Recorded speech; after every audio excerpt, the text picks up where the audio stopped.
Hey, buddy. What do you think of this spot, huh? Pretty cool.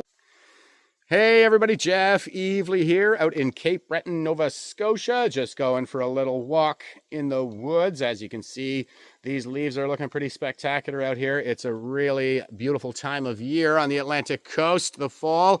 And speaking of fall, that's what our country is about to do. Thanks to Slug Ford, the great Donald has just called off all trade talks with Canada, and he is now proposing that they slap an additional 10% on Canadian goods entering the United States over Slug Ford's Ontario taxpayer-funded $75 million disinformation campaign into the United States in an effort to interfere into their politics, their tax policy.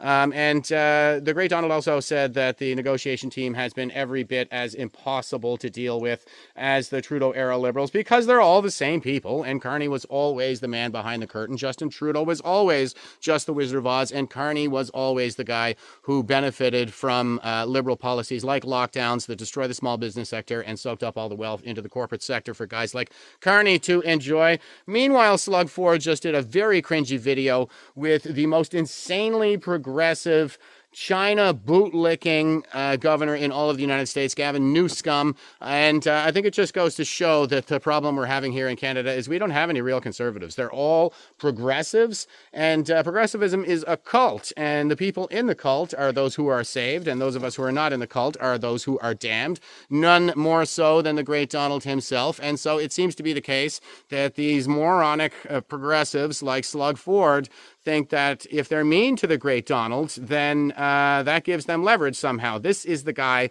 that all the most powerful people in the entire world have been trying to destroy for over a decade now. So I don't think that's going to work, Slug. He doesn't care if you don't think that he's a good person or you don't like him.